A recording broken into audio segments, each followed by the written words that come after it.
So hello dear students, this video is for TY BAP students. In this video we are going to discuss FA7 financial accounting semester 6 2024 के question paper का objectives. ठीक है, so without wasting time let's begin.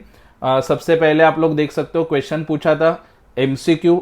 Okay, 8 marks के लिए question था. 10 पूछे जाते हैं, लिखते हैं एनी 8, बट आपको 10 का 10 अटेम्प्ट करना है, जैसे मैं हर वीडियो में एक्सप्लेन करता हूँ.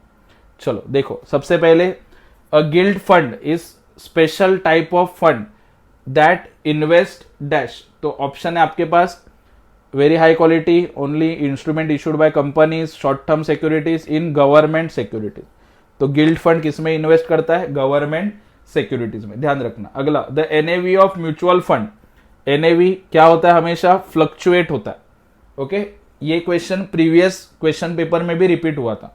सो एनएवी फिक्स नहीं होता, म्यूचुअल फंड का वैल्यू चेंज हो सकता है एज पर मार्केट सिचुएशन. इसके लिए म्यूचुअल फंड के एड में भी लास्ट में देते हैं mutual fund are subject to market risk, please read offer documents carefully. और उसके वीडियोस भी आ रहे हैं, ठीक है, बहुत सारे वीडियो एडवर्टाइजमेंट. तो ये फ्लक्चुएट होता है, आंसर इज सी. उसके बाद third point, total number of international financial reporting standard. ये भी प्रीवियस एक पेपर में रिपीट हो चुका है. कितने? IFRS से अपने 15. अगला, IFRS dash deals with revenue from contracts with customer. So कौन सा IFRS है? वो IFRS 15. ओके, 15वां लास्ट वाला IFRS इससे रिलेटेड है, ध्यान रखना. ओके, चलो आगे बढ़ते हैं.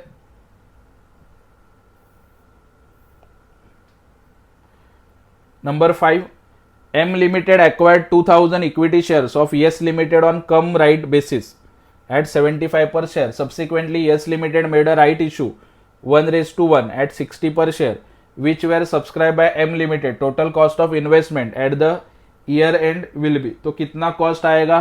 तो कॉस्ट ऑफ इन्वेस्टमेंट इज 2,70,000. ठीक है, सो 2,70,000. कैलकुलेशन आप खुद थोड़ा कर लेना, और ये ऐसे न्यूमेरिकल क्वेश्चंस में आपका कैलकुलेशन उतना अच्छा होना चाहिए. Long term investments are carried at. Number 6, long term investments are carried at cost price. Okay, चलो आगे बढ़ते हैं.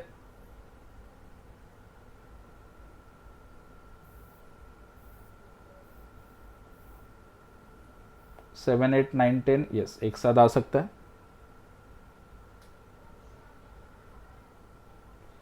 Number 7, a cooperative housing society has 15 members.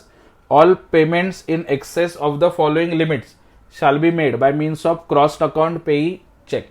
तो इसका आंसर आएगा ₹1,500 के ऊपर होगा, तो क्रॉस अकाउंट पे ही चेक से पेमेंट करना पड़ेगा. Number 8, every society deriving profits shall transfer dash % of the profits to the reserve fund. कितना परसेंट ट्रांसफर करना पड़ता है? 25%. Okay. Grant received under APDRP of Ministry of Power is accounted for. So this is related to electricity. इसका answer आएगा as capital reserve. Number 10, balance of accrued interest on security deposit from electricity consumers is shown as non-current liability. Security deposit is a long-term liability, right? इसके लिए non-current में आएगा. तो ये हो गया अपना MCQ. आगे बढ़ते हैं. उसके बाद पूछा था 2024 में ट्रू और फॉल्स.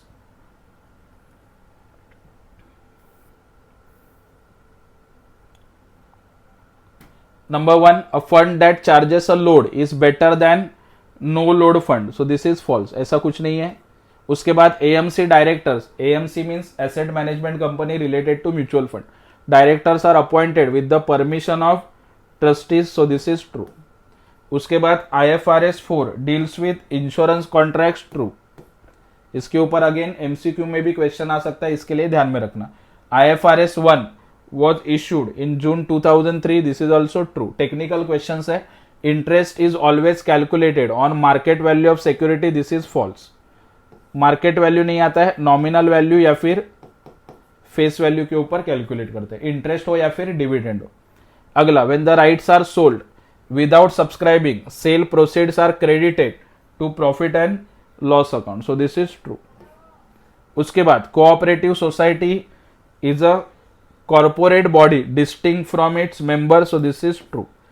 ओके, कोऑपरेटिव सोसाइटी अलग है, उसके मेंबर्स अलग है, ये तो हम लोग ओसी में पढ़ चुके हैं, ठीक है।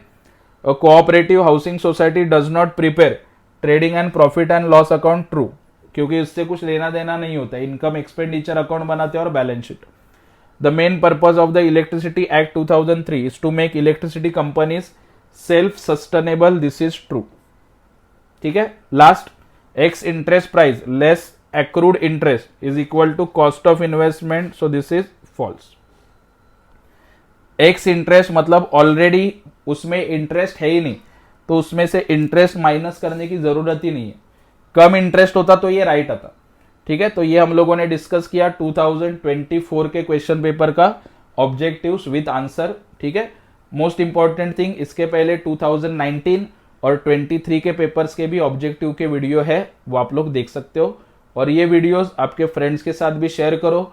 ये कभी मैं गारंटी नहीं देता कि जो मैंने वीडियो बनाया वो एग्जाम में आएगा, बट शॉर्ट टाइम में अगर तीनों वीडियोस देखो, हार्डली 20 to 25 मिनट्स के वीडियोस है, 3 वीडियो देखोगे तो आप आराम से 15 नहीं लेकिन 7-8 मार्क्स तो डेफिनेटली, या फिर मैक्सिमम 10 मार्क आप डेफिनेटली स्कोर कर सकते हो, ठीक है। इसके लिए वीडियो आपके फ्रेंड्स के साथ शेयर करो।